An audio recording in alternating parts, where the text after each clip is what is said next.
If you could have any superpower, what would it be? It's a common enough question, and the answers are equally predictable. We want to fly or become invisible or read people's minds, but we never stop to really consider the other side of the question. If you could have any superpower, would you? Sure, there are times when supernatural abilities could come in handy. For example, in 1910, an 11-year-old boy named Wolf Messing jumped on a train to Germany without a ticket. When an officer walked by and asked him for his fare, Wolf held out a scrap of newspaper and focused all his energy on making the man think it was a ticket. He held his breath, certain he was about to be kicked off the train. But it worked. The man punched the paper, handed it back to Wolf, and continued on his way. Wolf was stunned. That was the first time he realized that he had psychic powers. But be careful what you wish for. 30 years later, those powers would get him mixed up in an international conflict he couldn't solve with telepathy.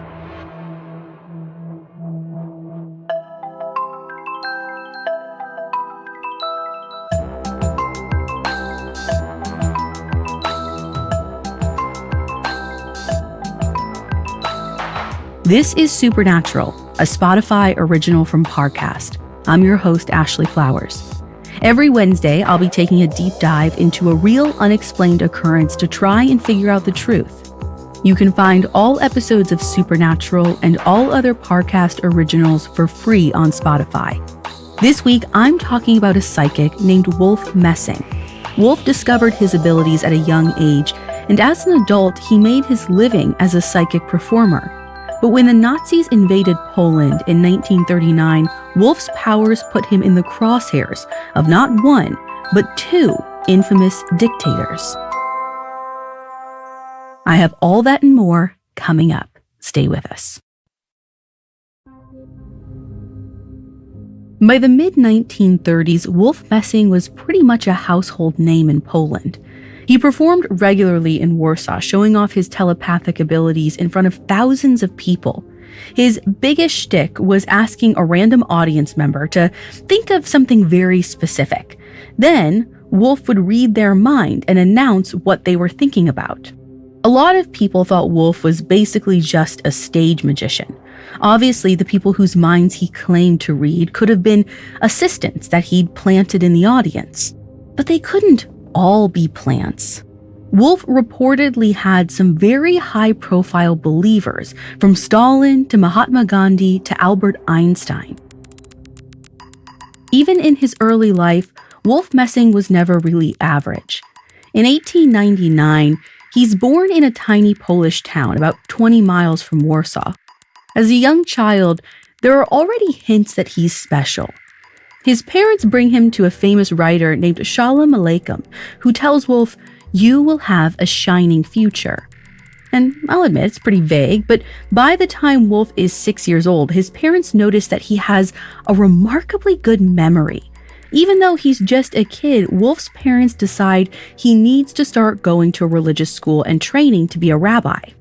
Information about Wolf's childhood is difficult to find, but it's clear he's not super into his religious education because when he's 11, he runs away from home. With just 18 cents to his name, Wolf jumps on a train to Berlin. He can't afford the fare, so when the ticket taker comes by, Wolf just hands him a piece of torn newspaper and somehow telepathically convinces him to accept it as a ticket. Wolf always kind of knew he was special, but this is the first time he realizes exactly how special. So Wolf makes it to Berlin, but with no money and no parents, he has a rough time in Germany. He gets a job delivering packages, but since he's literally 11 years old, his pay isn't great. One day at work, he full-on faints from hunger. He ends up in the hospital where a doctor finds him cold, stiff, and totally without a pulse. According to the doctors, Wolf Messing is dead. They bring his body all the way to the morgue. Then, while they're making arrangements for his burial, a medical student happens to take one look at Wolf's pulse. He detects a heartbeat. It's very faint, but it's there. 3 days later, Wolf finally wakes up. When he comes to, there's a man named Dr. Abel in the room. Dr. Abel tells Wolf that he's extraordinary. He has the power of self-induced catalepsy. Basically, he can go into a trance so deep it makes it look like he's dead. When Dr. Abel finds out about Wolf's other psychic abilities, he's interested enough that he takes the boy under his wing and basically becomes his telepathy teacher. I'm not sure what kind of qualifications he has for that, but he is a psychologist and a neuropathologist, so he knows his way around the mind. One source says that Wolf and Dr. Abel met 4 days a week for psychic training, which involves dipping into cataleptic trances, reading strangers' minds, and making predictions about the future, many of which are proven correct. So by the time he's a teenager, Wolf is an expert in all things clairvoyant. He's also pretty sick of delivering packages, so he decides to use his telepathic powers for profit. At 14 years old, he starts performing as a psychic in front of audiences. His big break comes when he's 16 and puts on a show in Vienna, Austria. Wolf is a hit, so much so that he allegedly gains the attention of one of the most notable men in Vienna, Albert Einstein. As a scientist, Einstein is skeptical of the paranormal, but he's willing to consider that psychic abilities might be possible. And as it happens, Einstein is friends with Sigmund Freud, the father of modern psychology. Though Einstein and Freud aren't said to have met until 1927, as one story goes, they were together in Austria around 1915. And when Einstein took an interest in Wolf, he allegedly invited both Freud and the psychic to his apartment for a little experiment. According to biographies of Wolf, how it works is, Freud is going to give Wolf a mental command. He doesn't say anything out loud, he only thinks about what he wants Wolf to do. And according to Wolf, he hears Freud's thoughts loud and clear. Wolf walks to the bathroom, grabs a pair of tweezers, and plucks exactly 3 hairs out of Einstein's mustache. Obviously, Einstein's a little miffed, but Freud is absolutely astonished, because that's exactly what he told Wolf to do. Say what you will about Freud, but I don't think he would outright lie to Einstein's face about this. So the only explanation is telepathy. So before he's even 18 years old, Wolf gets some of the most brilliant minds in Europe on his side. Throughout his 20s, he tours the world, stopping in Japan, Brazil, India, Australia, and more. In India, Wolf reportedly meets Mahatma Gandhi. Gandhi does a similar experiment to the previous one. He gives Wolf a mental command to pick up a flute and hand it to someone on the other side of the room. Of course, Wolf carries out the command flawlessly, and Gandhi joins his ever-growing group of believers. By the end of his tour, Wolf is a global sensation. He comes back to Poland and settles in Warsaw, where he continues performing. And for the next decade or so, things go pretty well for Wolf. Then, in the early 1930s, Hitler comes to power in Germany. As a Jewish man living in Poland, Wolf knows that if the Nazis invade, he and his family are in trouble.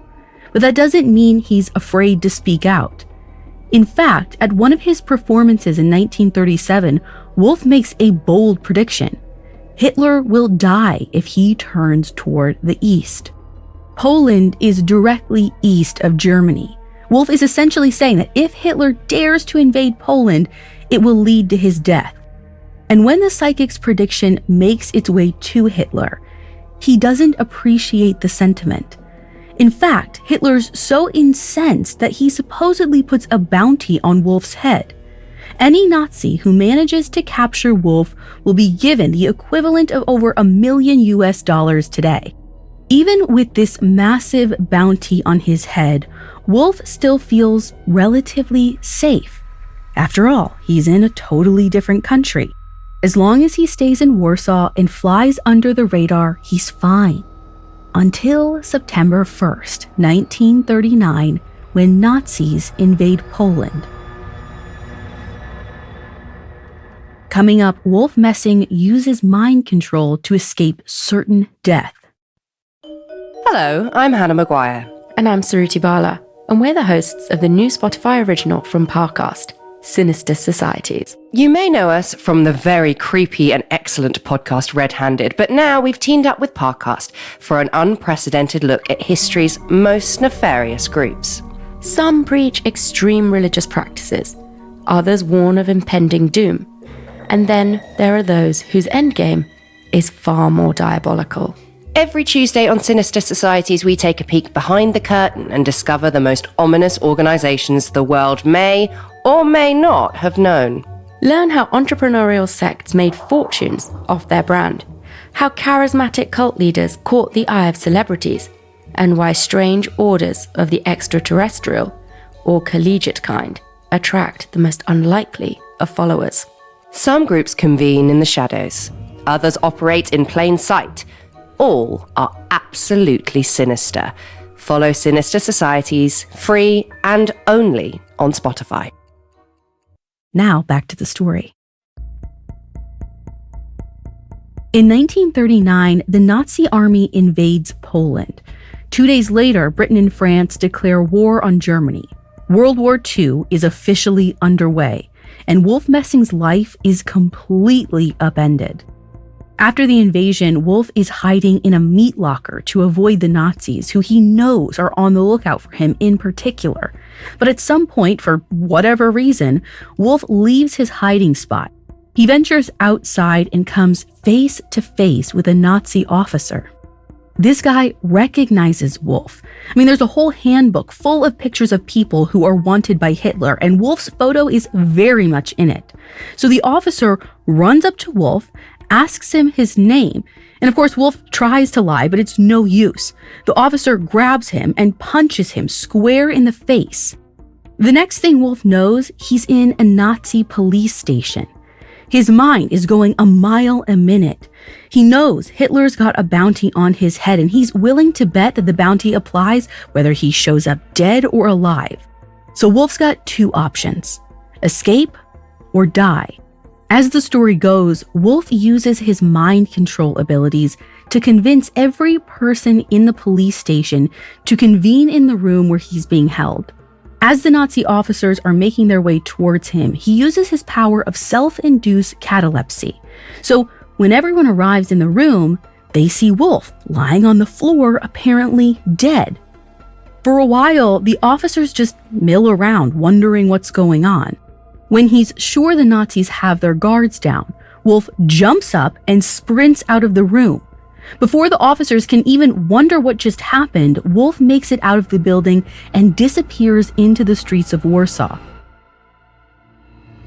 That same night, he makes it to the eastern border and escapes into the USSR. For Wolf, it's a bittersweet victory. He makes it out of Hitler's clutches, but he had to leave the rest of his family back in Poland. By the end of the war, his father and brothers are all eventually killed by the Nazis. Meanwhile, when Wolf arrives in Russia, he goes to the Ministry of Culture to find a job. They ask about his qualifications, and he straight up tells them he's a psychic. This isn't exactly the best thing to say. Joseph Stalin wants to get rid of anything religious, spiritual, or magical in the Soviet Union because it supposedly threatens the social and political order. Russians who claim to be psychics are reportedly derided as rogues. And beyond that, everyone at the Ministry of Culture assumes this so-called psychic is actually just a big liar. But Wolf is insistent. He offers to give them a demonstration, and they agree. It's not clear what exactly Wolf shows the government employees, but whatever he does, it totally convinces them of his powers. So they say, okay, if you insist, we'll set you up with a job as a psychic performer. But there's a catch. Wolf can't publicly claim that he's actually a psychic, a telepathist, a clairvoyant, or anything else in that neighborhood. Instead, he's forced to say that his psychic powers aren't supernatural. He hands out pamphlets that chalk it all up to something called ideomotor response. Basically, ideomotor responses are tiny unconscious facial and body movements. Wolf's pamphlets claim that his mind-reading powers are actually just the result of analyzing people's small muscle twitches. But Wolf knows he's reading minds, not muscles. He never really believes the disclaimer, and apparently, neither does the Soviet government. Publicly, they deny all things supernatural, but privately, they're curious. Even Stalin himself can't help but wonder, what if Wolf Messing's powers are real? And as World War II continues, this curiosity becomes desperation. To fight Hitler's army, the Soviets need serious weapons, maybe even supernatural ones. One evening in 1940, Wolf steps on stage for yet another sold-out show. For a country that openly derides spiritualism, people are pretty eager to see this guy perform.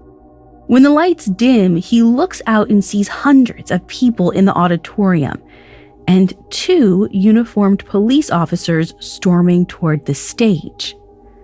The officers grab Wolf, tell the audience, basically, sorry, show's over, and shuffle him off stage. Even Wolf is wondering what on earth just happened. Did he say something wrong at the show? Is he going to jail? Or worse, is he being deported back to Poland? But Wolf doesn't get a chance to ask any questions. The officers shove him into the back of an unmarked car and speed away from the theater. After what feels like forever, the car pulls up to a building that Wolf doesn't recognize. The men lead him into a room. He's left there alone with nothing but his racing thoughts. As time passes, his fear gives way to boredom. Then the officers come back and shove him into yet another room where he's left to stew. After even more waiting, Wolf finally hears the doorknob turn. And when the door creaks open, he sees a short, barrel-shaped man in a green military jacket. His dark hair is combed back and a thick black mustache curls over his mouth. It's Joseph Stalin in the flesh. Coming up, as the story goes, Stalin puts Wolf Messing's power to the test. Now, back to the story. In 1940, Wolf Messing claims to find himself face-to-face with Joseph Stalin, the dictator of the Soviet Union. Stalin basically says, "You and I both know why I'm here.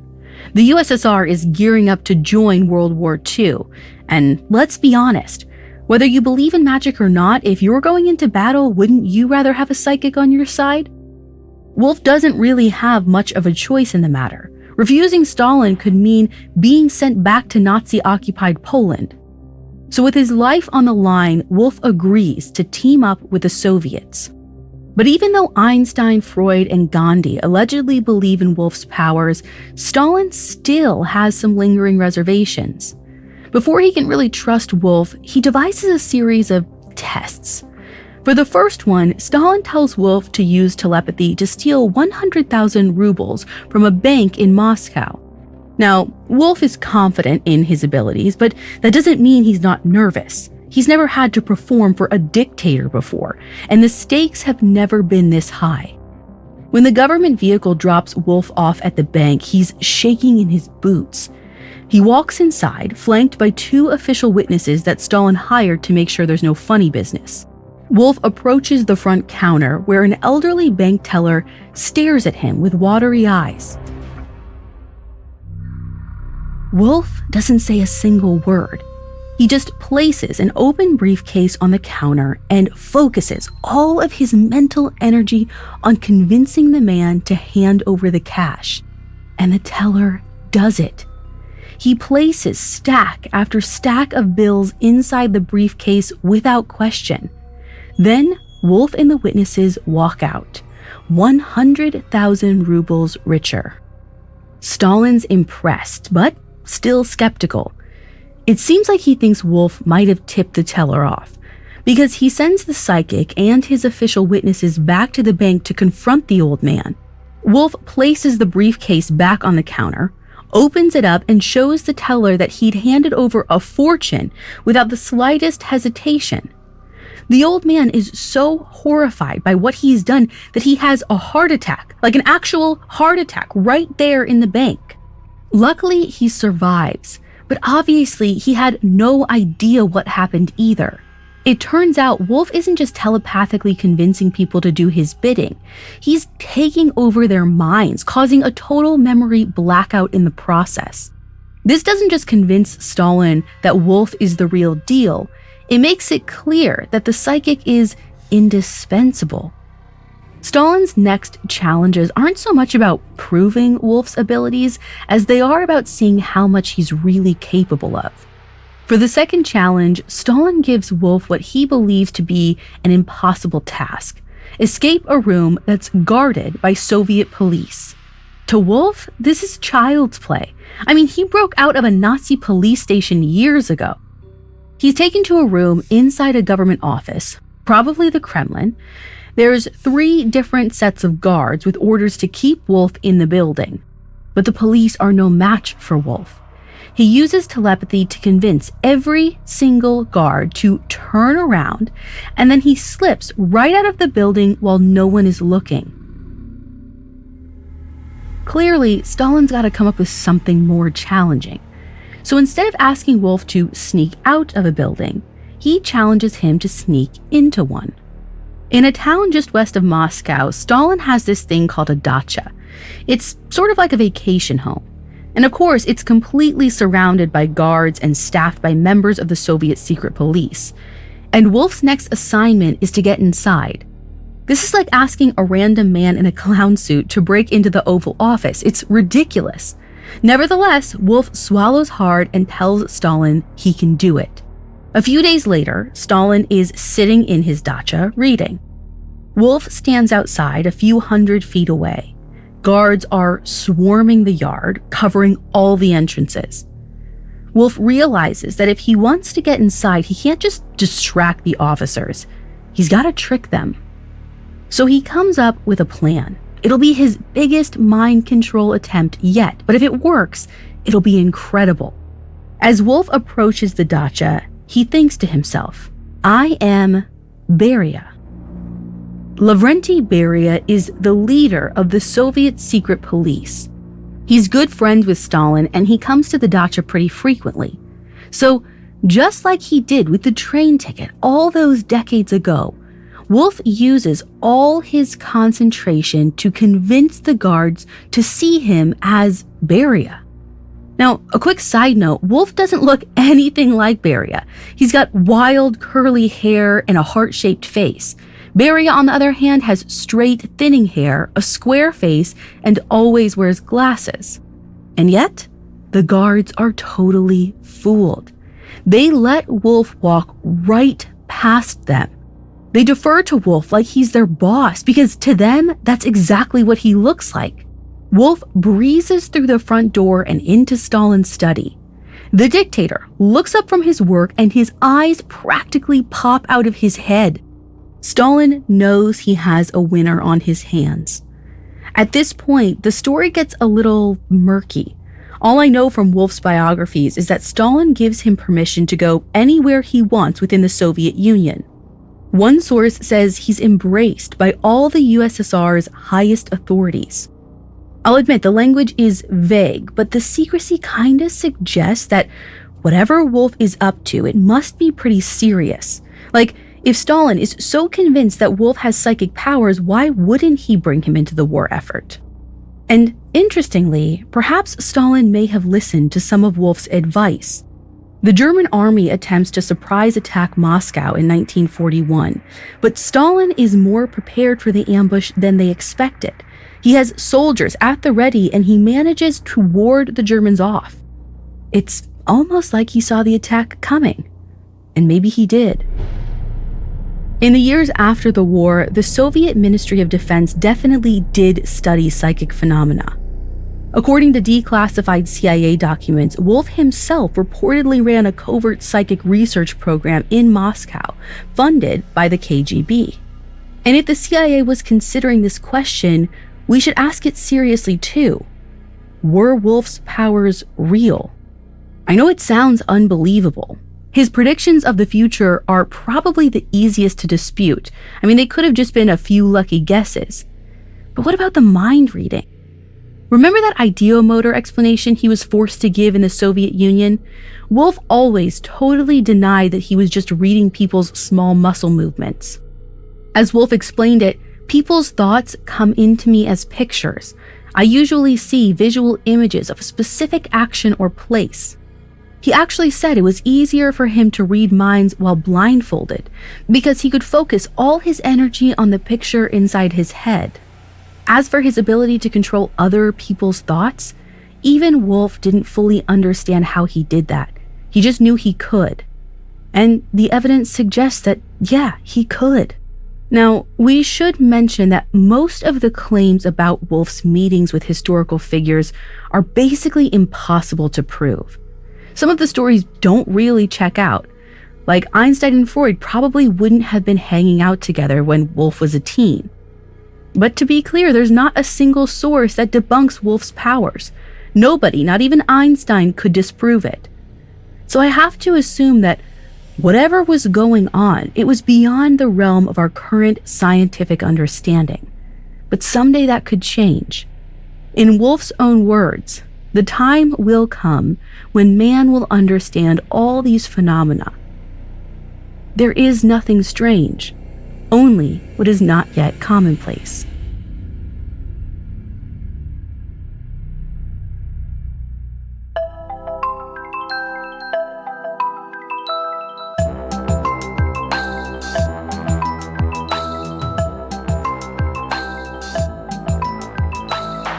Thanks for listening. I'll be back next week with another episode. For more information on Wolf Messing, amongst the many sources I used, I found Psychic Discoveries Behind the Iron Curtain by Sheila Ostrander and Lynn Schroeder extremely helpful to my research. You can find all episodes of Supernatural and all other Spotify originals from Parcast for free on Spotify. Supernatural stars Ashley Flowers and is a Spotify original from Parcast. It's executive produced by Max Cutler, sound designed by Carrie Murphy, with production assistance by Ron Shapiro, Trent Williamson, Carly Madden, and Aaron Larson. This episode of Supernatural was written by Karis Allen, with writing assistance by Kate Gallagher, fact-checking by Anya Bayerly, and research by Mickey Taylor. To hear more stories hosted by me, check out Crime Junkie and all Audio Chuck originals.